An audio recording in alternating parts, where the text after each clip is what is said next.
and other family members who want to help girls really need to start by listening closely to what it is that girls have to say. Often adults kind of presume to know what girls need and what they're thinking. The more I interview girls, the more everybody tells me, if you want to help me, listen to me. So that's the first place that I would start. Just to interject here for a sec, that's called monitoring, right? And it has positive, it can play a really positive role. Yeah, but first I heard his voice out of the computer, and I was like, I must be delirious. Like, they're interesting, like, websites and stuff, but I don't want to, like, look at them because I'm afraid, like, either it'll be pornography or... Because we don't know what these people are like. They could be really mean and be, like, plotting mean things. If Girls need places where they can speak the truth and someone's willing to hear it. Whether that means a third grade girl who says, I hate that the boys are hitting us during recess, or a seventh grade girl who says,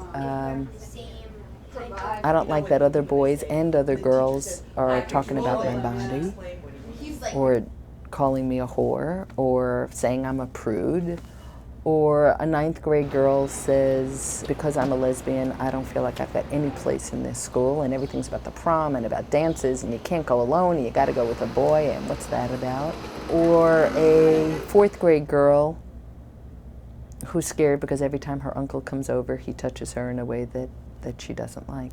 All of those girls deserve a place where they can talk to an adult. It is so critical that in today's world, where there are not intergenerational forces at work, and where a girl has a mother or an aunt or a grandmother and a body of people to support her, and where many, many women are back at work, that I won't say that the family structure has fallen apart, it's just changed. And I think it's important that we understand that it's the community's responsibility to support that change. I think the critical thing is to get girls talking to sensible women about what it means to come of age in a female body. That can begin in toddlerhood, as you observe mommy without her clothes on. What are breasts for? What are they? Because breasts are obviously not just sexual markers, the way a lot of kids grow up to think about them. I think that girls also need to have conversations with their mothers about menarche and menstruation. We do a workshop called Our Changing Bodies with the girls, and that's because there was such a demand for it. As with all these workshops, they kind of have evolved. And we also do a fun thing at the end where the girls get to actually, they do a movement piece around menstruation. One girl is a vaginal wall and another girl is an egg, and they've got the hypothalamus and the pituitary, and it's a wonderful educational piece that we do with the girls. But the serious part really is these questions that come up. And some of them are basic, how does it work? And we give them the real basics of how menstruation works. One of the reasons why girls today are having some of the difficulties that they are having, and why growing up is so much harder now than it was 50 or 75 years ago, or even 100 years ago, has to do with the fact that girls' bodies have actually changed. And most of us don't think about the body as changing, but in fact, it has. Girls get their period. They go through menarche, first period, earlier than in the past. Today, the average age is a little over 12. It's not unusual for a girl to get her period at 10 or 11. One of the things that the girls say about coming of age or about menstruation arriving is they're terrified. And on the one hand, they're getting a message, in other cultures we celebrate menstruation, but in our culture it also has all these it's scary. The realization that they're becoming women is scary. African American girls start even earlier than white girls, who start even earlier than Hispanic girls. And so that trend, I think, is something that we're really looking at, is how do we get an 8 or 9-year-old to feel comfortable with the changes that her body is going through when she's not emotionally prepared for the changes that she's going through.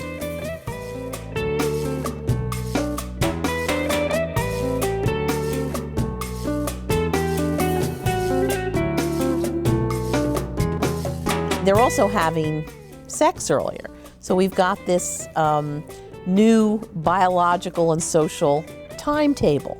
I mean, there's no demonstration, as far as I know, in the developmental psych field that tells us that girls are more cognitively or emotionally advanced, even though they're getting their periods earlier. So they look like mini adults at 12, 13, or 14, but they're still little girls. And we haven't come up as a society with a way to support them in this very difficult period when they look mature but they really aren't mature, and yet the culture has all this sexual pressure, this unrelenting sexual pressure all the time. They are exposed to sexual issues in a way that I think earlier generations were not exposed, and it's through the media. It's through the level of sexuality that's on TV, the level of sexuality that is in the news, the level of sexuality that they sometimes do catch on cable or on television that is quite explicit and I think scary for them. So it's not just their bodies that are maturing, but it's their emotional being that we're dealing with maturing, and how do we do that, and what messages are they getting from the media that say that at 12 years old they are provocative, and they are provocative.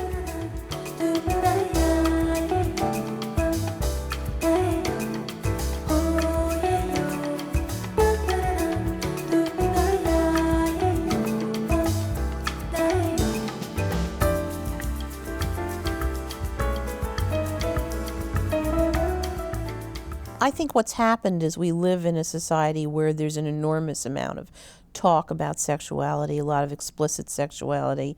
I think it's unlikely that a little girl can really even be virginal in her mind the way it was possible in the past. I mean, if you watch television, you have to see people go to bed together. I mean, you probably know something about oral sex much earlier than a lot of women in the past did. 9, 10, and 11-year-old girls wanting to know what oral sex was, what masturbation is, they wanted to know, and the fact that they have to grapple with the question like, what is sex for me, is so, it's so premature.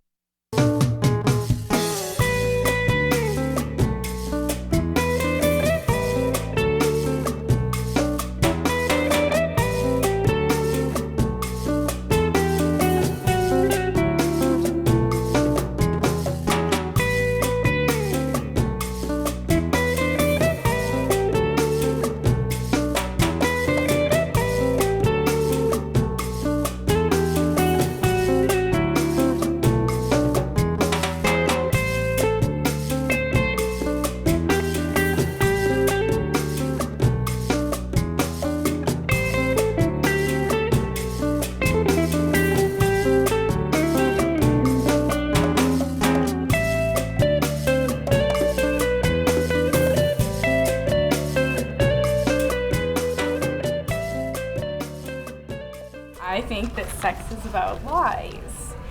I think that nobody ever knows what really happened. I think that people just make up things. Like people make up that they had sex with people that they really didn't have sex with. True. And then, like, it's cool if a guy has sex, but then if a girl has sex or even comes close to having sex, then they're a slut. And then this guy, like, that had sex with this girl said that she was a slut, and I screamed at him for it because he was the one who had sex with her. So what does that make him if he had sex with her and then he called her the slut? Some people would say that you're considered a slut, and some, that's a harsh word, I really don't see if you're having sex that you're considered a slut. Some people may think of it like that because of what you're doing, how you're doing, and how many people you're doing with. That just gets me mad, because like if a girl gets to be called a slut just because she sleeps with a lot of guys, then then you can call a guy a slut, because I don't consider that name should be limited to gender. I don't know exactly what guys want, but guys nowadays seem to only want to sleep with girls. That's what it seems like. There's very few guys that you can find that actually are looking at you or wanting to talk to you for who you are. The way guys treat you, it all depends, basically what type of guy it is and how old they are. Because the guys, mostly like my age, they're really immature. They don't really know how to treat a girl, and they don't know, you know, what to kind of say and what not to say. And so they're basically like unexperienced, but then the guy's older. I mean, they know how to treat you and they make you happy for a while, but they basically use you. They only want one thing, as in sex. It's kind of difficult for girls in these days to build up a great relationship with a guy because they're looking for something into the relationship. Well, like if it's for me that I'm going out with a person, I would want trust in a relationship. Because as my mother tells me, without trust, nothing could go. Nothing could happen without trust. And like the guys, they just want, like if you look good, they'll be like, oh, I bet you I could get that. You know, they don't even know how you're thinking. I want to be in a relationship with somebody, to be in love with them, to, you know, have that romance, to want to be with them all the time and never leave their side and like truly love them with all of my heart. And yeah, you know, maybe sex will come in that relationship, maybe it won't. Once these girls think that it's time, that's the right time, oh yeah, you know, he's the one, you know, he's convinced me that he's gonna be there forever, for me, then they think it's okay. And they may not be seeing it as them being a slut, but the guys tend to say stuff to their friends to make themselves look bigger. So like the other guys see that the girls get the label slut is because they think, all right, well, she did it with my man or something, like with my friend, then obviously I can get it, I can, do it too. So they put it like she's easy. Guys have so much pressure on them to have sex because you're not a man unless you're having sex with a girl. But girls are like having pressure like not to have sex, and then the girl gets with the guy and they do have sex and the guy's considered a hero and the girl becomes a slut. Despite the fact that we have much more sexuality education than we ever have before, and we like to think of ourselves as a very sexually liberated society, we have some very troubling messages that we send to adolescent girls. We still have this good girl, bad girl dichotomy, so that girls who are engaged in any kind of sexual activity are seen as bad girls, and they're sort of written off. In fact, they're often seen as the causes of social problems. If only girls weren't being sexual, we wouldn't have teen pregnancy and so forth, rather than looking at the fact that we don't make condoms available to everybody, that we don't make sex education available to everybody. On the other hand, we have good girls, and those are girls who are virgins, meaning they have not had sexual intercourse. One of my biggest issues that I had to face this summer was a friend of mine lost her virginity. It was just kind of almost a depressing thing, because I was happy for her, but I was also like just kind of nervous about when it would happen to me and when would be my turn. A very powerful and real dichotomy that adolescent girls and the adults who care about them are dealing with as they grow and develop is what girls' sexuality is and what boys' sexuality is.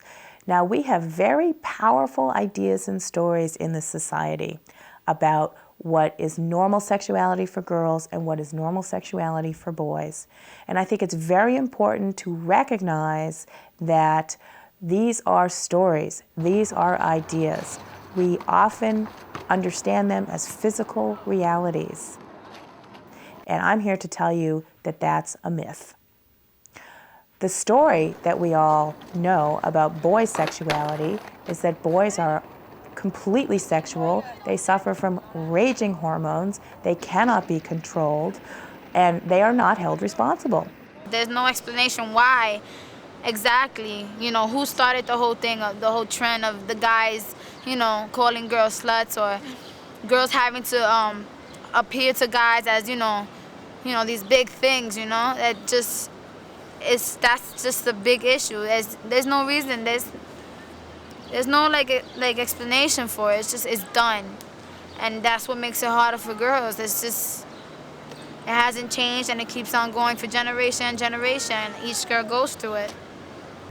The good girl, bad girl stereotype cultural story still lives, and I submit that it lives frighteningly similarly to how it's lived for years and years and years. I see that girls that are not even necessarily sexually active, but again, are very comfortable with the conversations about their body and about sexuality, are pegged by both girls and boys as the bad girl, as easy, she's a slut, blah, blah, blah, whatever the words are, however it is that they label her, and then it damages everyone. My friends and I, we know what guys want and stuff, and like I said, I have high standards and morals, so I don't really, I mean, it's hard if you actually really like a guy and they want to do stuff, but I mean, my friends, I have a few friends that, like really close friends that do get pressured in, and that they regret, like if they didn't do something with them, they regret it, because like, what if that guy would probably still like me if I did this or if I did that. She's gonna think, oh, if I don't do this with him, he's gonna leave me, and I really like him, and I don't know if he likes me. It's a big problem, and then again, I have friends that are pregnant and stuff, so basically ruin their life, so there is pressure. Girls get put under pressure, and there's not even no big explanation why we go through what we do to try and appear to the world as, beautiful or perfect, or, that's not even the thing. No one is perfect, but it just happens. The story for adolescent girls, as we know, is almost non-existent, right? The good normal girl doesn't have sexual feelings, certainly doesn't act on sexual urges, and in fact, it makes sense that she would be the one who would have to control situations that involve adolescent boys, since she doesn't really have desires of her own to have to deal with. It's a very convenient story. It places all of the responsibility on girls, and it denies girls their sexuality. Teenage girls are more apt to sexual relations because oftentimes we're so self-conscious. And when someone comes up and says, gosh, you're so beautiful, I just want you to please me, blah, blah, blah, blah, blah, and just all the talk that guys will do to have sex with you, it's a really tempting offer. And for the first time someone sees you as beautiful, so why not go and do that with them? And I think that girls oftentimes may give it up too easily. One of the important distinctions that we don't offer our adolescents is educating them that there is a difference between what we feel and what we do. Feelings do not necessarily have to translate into behaviors. Because we feel sexual desire does not mean we inevitably have to act on sexual desire. I think we need to talk to girls about sexual ethics in a post-virginal age. And I think that what that means is we've got to help girls find a vocabulary for being sexually active and being healthy and being safe. And to me, that means, even though it may sound a little foolish, it means perhaps play acting with your daughter or helping her find the words to say something like, well, if I'm going to do it with you, I don't want to do it the first time on a dirty mattress in a garage or at a fraternity party or in the back seat of a car, or if we're going to do it, you have to wear a condom. Now, these are tough things for girls to learn how to say. They're tough enough for adult women. But girls need the vocabulary. They need to feel comfortable. They have to learn to ask for what makes them feel safe and comfortable in the realm of the intimate. There has to be a social response to the issue of early sexual exploration and the threats that girls face, I think.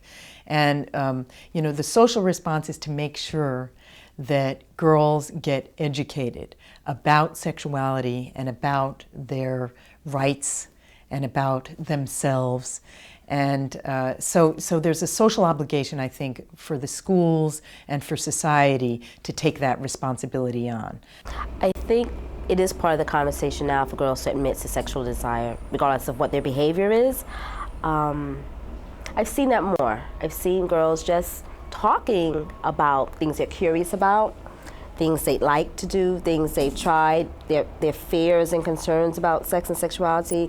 I've seen girls who have parents, moms usually, who are willing to have the conversation with them about contraception and their behavior and making those decisions about sex.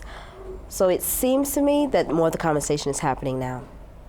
What I think is that girls really need to feel entitled to their sexualities, entitled to ask for pleasure, to give themselves pleasure, as long as that is safe and mutual and respectful.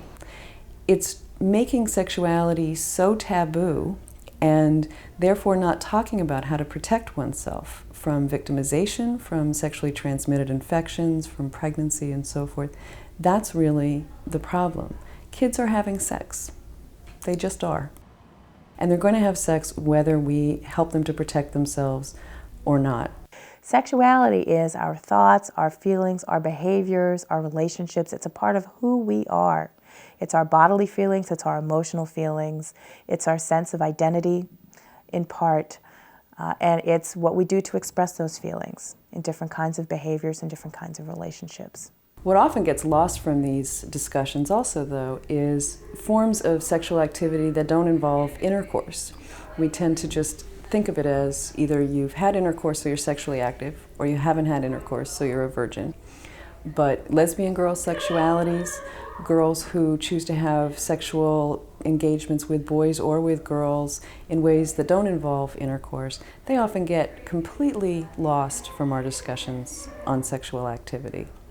I think the desires for lesbians compared to heterosexual women is a lot different because it gets looked at different. And there's always a standard of, well, if you're a lesbian, there's, you know, you're not having sex with like an actual guy, you know, with an actual like live penis.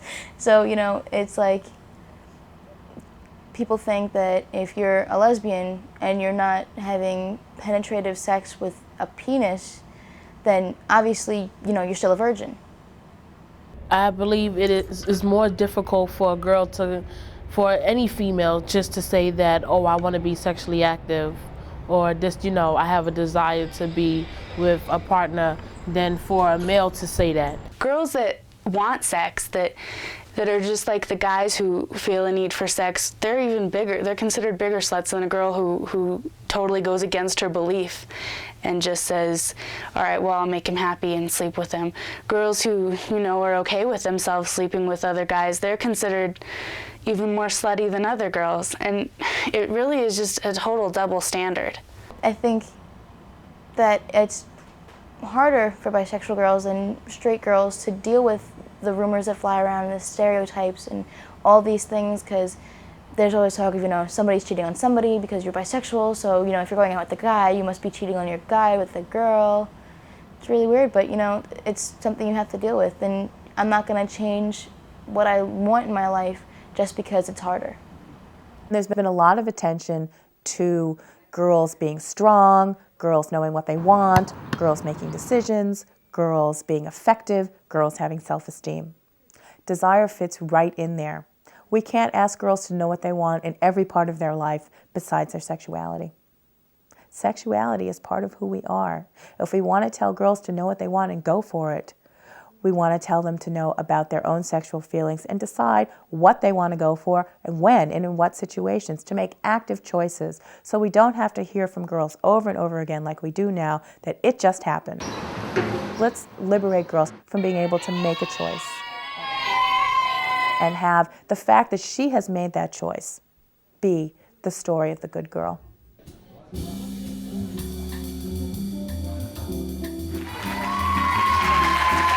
It is the first girls' conference. We know it will not be the last girls' conference. This is just the beginning. Hello there. This is just the beginning, and I tell you, it's really awesome to sit in the audience and to see you and to hear you. Is so terribly inspiring. What is it that will get so many of you young people up out of the bed on a Saturday morning to come here? It must mean something is going on. Something is going on.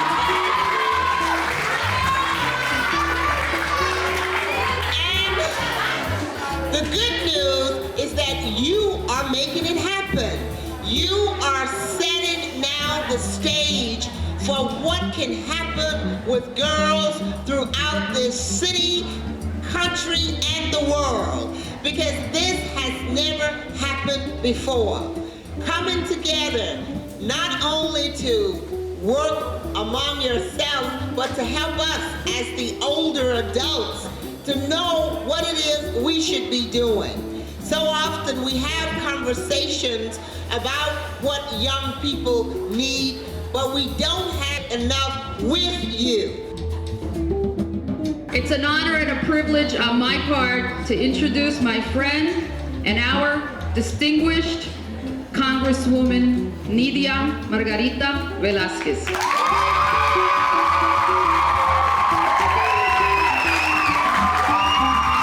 There are a lot of people out there that want to help you. And the fact that we are all here today, it means that you are not alone. And whenever you feel angry, disappointed, please talk to someone. Talk to someone.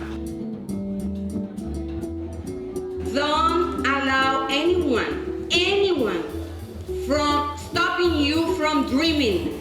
But with dreams come responsibility. The responsibility of working hard, studying hard, getting good grades, and pursuing your education or pursuing whatever you want to be in life, because you can. Thank you very much.